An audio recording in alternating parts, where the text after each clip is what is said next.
সাম্প্রতিক সময়ে সংগঠিত বিভিন্ন হামলা এবং বিভিন্ন ধরনের আচরণবিধি লঙ্ঘন সহ বাংলাদেশ জামাত ইসলামী নেতাকর্মীদের উপর যে সমস্ত হামলাগুলো ঘটেছে, ন্যাক্কারজনক ঘটনাগুলো ঘটেছে, আমরা সেগুলো আপনাদের সামনে তুলে ধরছি। সাম্প্রতিক সময়ে নির্বাচনী প্রচারণাকে কেন্দ্র করে দেশের বিভিন্ন স্থানে বিএনপি এবং এর অঙ্গ সংগঠনের নেতাকর্মীরা বা তাদের বিরুদ্ধে যে সমস্ত সহিংসতা, নারী হেনস্থা এবং আচরণবিধি লঙ্ঘনের গুরুতর অভিযোগ উঠেছে, আমরা সেগুলো আপনাদের সামনে তুলে ধরছি। হত্যাকাণ্ড আপনারা জানেন যে এই নির্বাচন আরম্ভ হওয়ার পরে অর্থাৎ 11 ডিসেম্বর 2025 নির্বাচনী শিডিউল ঘোষণার পরেই প্রথম হত্যাকাণ্ড হয়েছিল শরীফ ওসমান হাদি, যাকে ঢাকার রাজপথে নির্মমভাবে হত্যা করা হয়েছিল। তিনি ঢাকা 8 আসনের প্রার্থী ছিলেন। এরপরে গত 29 জানুয়ারি, আজকে থেকে 2 দিন আগে, আমাদের আরেকজন ভাই আপনারা জানেন যে শ্রীবর্দী থানা জামাত ইসলামীর উপজেলার সেক্রেটারি, তাকে বিএনপির নেতৃত্বে সন্ত্রাসীরা হামলা করেছে এবং তিনি খুব নির্মমভাবে হাসপাতালে নেওয়ার পথে তিনি মৃত্যুবরণ করেন, শাহাদাত বরণ করেন তিনি। এর সাথে আমাদের আর অনেকেই আহত হয়েছেন, যারা এখন হাসপাতালে আছেন।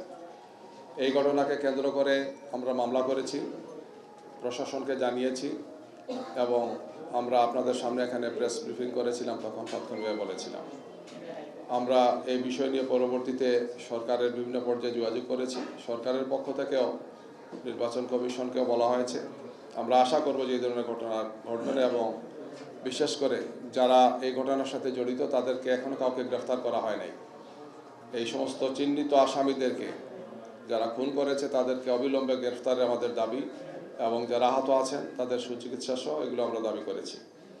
এছাড়াও গাইবান্ধার পলাশবাড়িতে শিবির কর্মীদের উপর ছাত্রদলের আমরা হামলার অভিযোগ পেয়েছি, যেখানে কমপক্ষে 5 জন আমাদের নেতাকর্মী আহত হয়েছেন।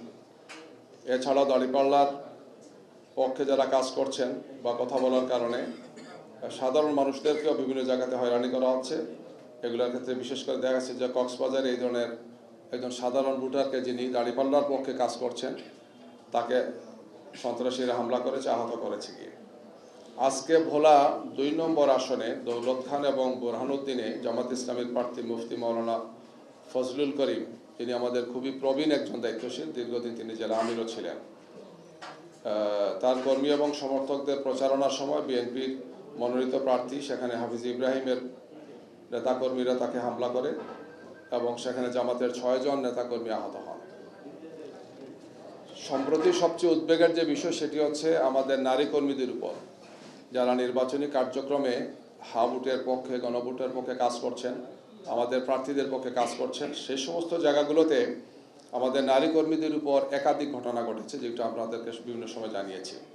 এর মধ্যে যশোরের শার্শা এবং জিগরগাছায় আমাদের মহিলা কর্মীদের কাজ করার সময়, নির্বাচনী কার্যক্রম পরিচালনার সময় হামলা করা হয়েছে। নোয়াখালীতে এই ধরনের হয়েছে যে নারীদেরকে যেখানে কাজ করছিলেন ওটা আমাদের নারী কর্মীরা, যে কিসের রাজনীতি করেন, ঘরে থাকবেন, বের হয়ে আসছেন কেন, আপনারা ঘরে চলে যান, এই সমস্ত কাজ করতে পারবেন না, এই ধরনের বারবার হুমকি দেওয়া হয়েছে। কাজ করার ক্ষেত্রে তাদেরকে বাধা দেওয়া হয়েছে, মারাত্মকভাবে তাদেরকে মানসিকভাবে বিপর্যস্তকর একটি অবস্থায় ফেলে দেওয়া হয়েছে। কুষ্টিয়াতে যুবদলের নেতারা জামাতে নারী কর্মীদের লিফলেট ছিনিয়ে নিয়েছে এবং মুফতি আমির হামজার মা, আপনারা জানেন সেখানে তিনি আমাদের নমিনি মুফতি আমির হামজা, তার মা এবং নারী কর্মীদেরকে লাঞ্ছিত করা হয়েছে। সীতাকুণ্ডতে এবং নওগাঁতে, এই 2 জায়গাতে নির্বাচনী প্রচারণা বিএনপি নেতাদের পক্ষ থেকে অব্যাহত বাধা এবং বিভিন্ন ধরনের আমাদের কর্মী যারা কাজ করছেন, নারী কর্মী, তাদেরকে হেনস্থা করা হয়েছে। নির্বাচনী আচরণবিধি লঙ্ঘনের অনেকগুলো অভিযোগ আমাদের কাছে আসছে। এর মধ্যে হচ্ছে অর্থ বিতরণ। চট্টগ্রাম 14 আসনে বিএনপি প্রার্থীর 5 লাখ টাকা বিতরণের ভিডিও সামাজিক যোগাযোগ মাধ্যমে ভাইরাল হয়েছে। এছাড়া ঢাকা ইমাম এবং খতিবদের মধ্যেও তাদের পক্ষ থেকে অর্থ বিতরণের সুস্পষ্ট অভিযোগ পাওয়া গেছে। সোশ্যাল মিডিয়ার মাধ্যমে আমরা সেটা দেখেছিলাম। সহিংসতা এবং ভাঙচুরের অনেকগুলো ঘটনা ঘটেছে। এর মধ্যে ফরিদপুরে স্বতন্ত্র প্রার্থীর সমর্থকদের গোপানো, সীতাকুণ্ডে ব্যানার পোড়ানো এবং জামাত কর্মী শিশির মনিরের গাড়ির হামলা হয়েছে। অ্যাডভোকেট শিশির মনির, সুপ্রিম কোর্টের সিনিয়র আইনজীবী, সুনামগঞ্জে তার গাড়ি ভাঙচুর করা হয়েছে। এছাড়াও বিএনপি নেতাদের পক্ষ থেকে বিভিন্ন জায়গাতে ভোটের দিন দেখে নেওয়া হবে এই মর্মে বিভিন্ন ধরনের উস্কানিমূলক বক্তব্য এবং বিভিন্ন ধরনের হুমকি ধমকি দেওয়া হচ্ছে। অস্ত্রসহ গ্রেফতার এবং যৌথ অভিযান নিয়ে আমাদের কিছু কথা আছে। গাইবান্ধার ফুলছড়ি উপজেলায় পুলিশ এবং সেনাবাহিনীর যৌথ অভিযানে দেশীয় অস্ত্রসহ বিএনপির এক নেতাকে গ্রেফতার করা হয়েছে, আপনারা জানেন।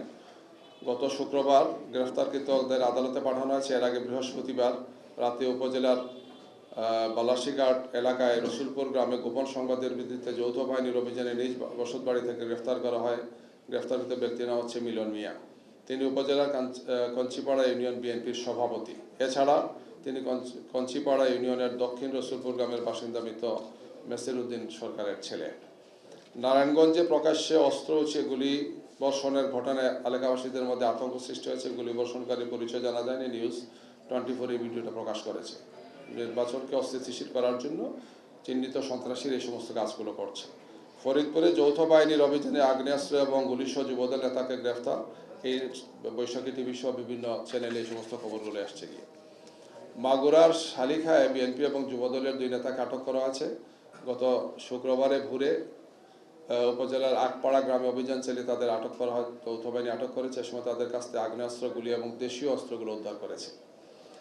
অপতথ্য এবং গুজব ছড়ানোর অনেকগুলো অভিযোগ আমাদের কাছে আসছে। বিএনপির পক্ষ থেকে বিভিন্ন এলাকায় সামাজিক যোগাযোগ মাধ্যমে বিভ্রান্তিকর তথ্য ছড়ানোর অভিযোগ উঠেছে। এর মধ্যে শেরপুরে যুবদল নেতা সাইফুল হত্যার গুজব, আপনারা জানেন। তারপরে কিশোরগঞ্জে জামাতের হাতে বিএনপি নেতা খুন, এই ধরনের একটা মিথ্যা গুজব ছড়ানো হয়েছিল। আসলে পারিবারিক বিরোধে জায়গা জমিন সম্পত্তি নিয়ে ঘটনা ঘটেছিল, কিন্তু বলা হয়েছিল যে জামাত বিএনপির একজনকে মেরে ফেলেছে। পরে তাদের পরিবারের পক্ষ থেকে এই বিষয়টি ক্লিয়ার করে আমরা বিভিন্ন মিডিয়াতে এই মিথ্যা গুজব ছড়ানোর বিষয়টি তাদের দৃষ্টি আকর্ষণ করেছি। সংশ্লিষ্ট মিডিয়া পরবর্তীতে সংশোধন করেছেন, কিন্তু কিছু কিছু মিডিয়া এই গুজবকেই তারা প্রচার করেছে গিয়ে। তারপরে শহীদ শিহাবের মাকে অশালীন প্রপাগান্ডা করা হচ্ছে বিভিন্ন জায়গাতে, আমাদের শহীদের মাকে। এই ব্যাপারে আমাদের কাছে যে তথ্য আছে সেটা আমরা পরে আপনাদেরকে আগে বলেছিলাম যে শেরপুরের ঝিনাইগাতিতে যে ঘটনাটা ঘটেছে। পলাশবাড়িতে লায়ন সরকার নামে দাঁড়িপাড়া সমর্থক আমলাগাছিতে নির্বাচনী প্রচার করছিলেন। হামলায় আহত হন শিবিরের প্রায় 4-5 জন নেতাকর্মী যারা নির্বাচনী কাজে ছিলেন। রক্তাক্ত অবস্থায় ফেসবুকে তারা লাইভ দেন। ছাত্রদলের লিটন চঞ্চল মাস্টার, লিটনের ছোট ভাই শিয়ামি হামলার সাথে জড়িত। আমরা পরবর্তীতে জেনেছি হামলাকারীদের পরিচয়। চুয়াডাঙ্গায় দাঁড়িপাল্লার পক্ষে কথা বলে আবু তালেব নামে এক ভিক্ষুককে মেরে আহত করার অভিযোগ পাওয়া গেছে। সদর থানা তারা অভিযোগ করেছেন। এছাড়া জামাতের শান্তিপূর্ণ গণসংযোগ চলাকালে কক্সবাজারে হারবায়ং যুবদল নেতা শাহেদের নেতৃত্বে এই হামলা হয়েছে গিয়ে। স্থানীয় নিউজ পোর্টাল দ্য ডেইলি চট্টলায় এর ভিডিও প্রকাশিত হয়। 30 জানুয়ারি শুক্রবার বিকাল 4টায় হারবাং ইউনিয়নের 2 নং ওয়ার্ডে জামাতের সভাপতি আব্দুর রহিমের নেতৃত্বে একটি হাউস ক্যাম্পেইন বের করা হয়। এ সময় স্থানীয় যুবদল নেতা শাহেদের নেতৃত্বে অশালীন ভাষায় গালিগালাজ করে কর্মসূচিতে বাধা দেয় এবং জামাতের কর্মীদের দিকে তেড়ে আসে। এ সময় তাদের হামলায় একজন সাধারণ ভোটার আহত হন। পরিস্থিতি উত্তপ্ত উঠলে স্থানীয়রা এগিয়ে এসে যুবদল নেতা শাহেদকে ঘটনাস্থল থেকে সরিয়ে দেন। পরে এলাকাবাসীর হস্তক্ষেপে পরিস্থিতি শান্ত হয়। যশোরের শার্শা এবং জিগরগাছে বিএনপির পক্ষ থেকে একাধিক নারীকে হেনস্থার ঘটনা ঘটেছে। স্থানীয় পোর্টাল নিউজ শার্শার সোশ্যাল মিডিয়া পেজে শার্শায় নারী হেনস্থার একটি ভিডিও প্রচারিত হয়। নিজামপুর ইউনিয়নে এই ঘটনাটা ঘটেছিল। এর আগে 25 জানুয়ারি ঝিগরগাছে পৌরসভায় 5 নং ওয়ার্ড কীর্তিপুর গ্রামে হামলা হয়। সেখানে উপজেলা জামাতের নেত্রী শিখা খাতুন আহত হন। নারীদের উপর একাধিক ঘটনা ঘটছে এবং বারবার ঘটছে বিভিন্ন জায়গাগুলোতে। এছাড়া সম্প্রতি নোয়াখালীতে নারী হেনস্থার একটি ভিডিও ভাইরাল হয়েছে। উক্ত নারী জামাত ইসলামী নোয়াখালীর সোনাইমুড়ি উপজেলার কর্মী। তিনি সাংগঠনিক কাজ শেষে বাসায় ফিরছিলেন। এ সময় রাস্তায় সোনাইমুড়ি পৌরসভার 8 নং ওয়ার্ড বিএনপির সেক্রেটারি মোশাররফ হোসেনের নেতৃত্বে পথরোধ করে তাকে হেনস্থা করা হয়। তাকে শারীরিকভাবে লাঞ্ছিত করা হয়, অপবাদ দিয়ে গালিগালাজ করা হয় এবং বলা হয় মহিলাদের কিসের রাজনীতি, আপনার ঘরে ফিরে যান। কুষ্টিয়া 3 সদর আসনে জামাত ইসলামের প্রার্থী মুফতি আবির আহমেদের মাকে ভোট চাইতে যাওয়ার সময় তাকে অপমান এবং লাঞ্ছনা করার অভিযোগ উঠেছে। বৃহস্পতিবার বেলা 11টার দিকে কুষ্টিয়া সদর উপজেলায় আইলছাড়া ইউনিয়নের বাস্কব্রিজ এলাকায় এ ঘটনা ঘটে বলে অভিযোগ আমরা পেয়েছি। যুবদল নেতা নাসিরের নেতৃত্বে কয়েকজন ব্যক্তি তাকে বাধা দেন। এ সময় নারী কর্মীদের কাছ থেকে ভ্যানিটি ব্যাগ এবং লিফলেট ছিনিয়ে নেওয়া হয়। এছাড়া নওগাঁ 4 আসনে মান্দা উপজেলায় একই ধরনের ঘটনা ঘটেছে। এছাড়া সীতাকুণ্ডেও অন্তত 5টি হেনস্থার ঘটনা, নারীদের ঘটনা ঘটেছে, যা স্থানীয় সংগঠনগুলো সংবাদ মাধ্যমে দিয়েছে, আপনারা দেখেছেন।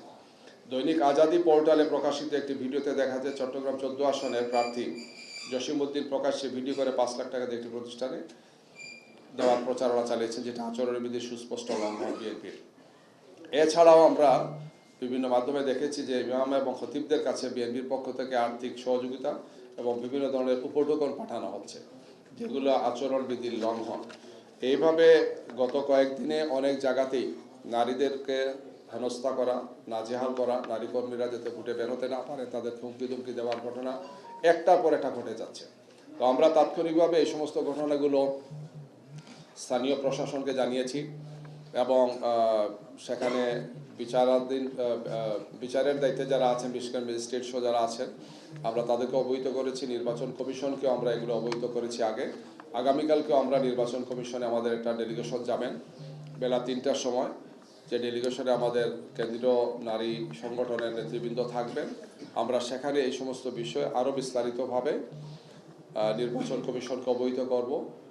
আর আমরা আশা করছি যে একটার পর একটা এই ধরনের ঘটনায় নির্বাচন কমিশনের পক্ষ থেকে, আইন শৃঙ্খলা বাহিনীর পক্ষ থেকে, সরকারের পক্ষ থেকে দায়িত্বশীল ভূমিকা তারা পালন করবে।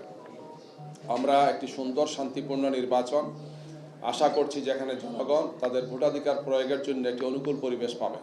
কিন্তু আমাদের সে মনে হচ্ছে যে একটা দল পরিস্থিতি উত্তপ্ত করছেন, একটার পর একটা এই ধরনের আতঙ্কজনক পরিস্থিতি তৈরি করে সাধারণ ভোটারদের মধ্যে আতঙ্ক তৈরি করে তারা যাতে ভোট কেন্দ্রে না আসেন, এই ধরনের একটা অপপ্রয়াস তারা চালাচ্ছেন। আমরা তাদেরকে দৃষ্টাসন করতে চাই, সরকার এবং নির্বাচন কমিশনকে বলতে চাই যে অতীতে ফেসিবাদ যে কাজগুলো করেছে, আগামীতে যাতে কেউ এই কাজটা না করে, নিজেদের ফেসিবাদের তকমা যাতে তারা নিজেদের জন্য যাতে তারা বাছাই করে না আনে, সেটা আমাদের প্রত্যাশা থাকবে গিয়ে। আমরা সবসময় শান্তিপূর্ণ নির্বাচনের পক্ষে, শান্তিপূর্ণ পরিবেশের পক্ষে, আমরা সন্ত্রাসের বিপক্ষে। আমরা আইনের শাসন মেনে আমরা আমাদের নীতি এবং পদ্ধতি এবং আমাদের আদর্শ, আমাদের কর্মসূচি, আমাদের কর্মনীতি মানুষের সামনে উপস্থাপন করছি। আমরা সাংবাদিক বন্ধুদের মাধ্যমে দেশবাসীকে জানাতে চাই যে আগামীর বাংলাদেশে কোনো ফেসিবাদের ঠাঁই হবে না, স্বৈরশাসকের ঠাঁই হবে না। যারা নারীকে হেনস্থা করেন, যারা চাঁদাবাজি করেন, যারা বিভিন্ন ধরনের আচরণবিধি ভঙ্গ করছেন রিপিটেডলি, তাদেরকে আমরা জনগণের সামনেই তাদের মুখ সম্মোচন করতে চাই। আমরা আপনাদের মাধ্যমে এই কথাগুলো জাতির সামনে উপস্থাপনের অনুরোধ জানাচ্ছি। সবাইকে ধন্যবাদ।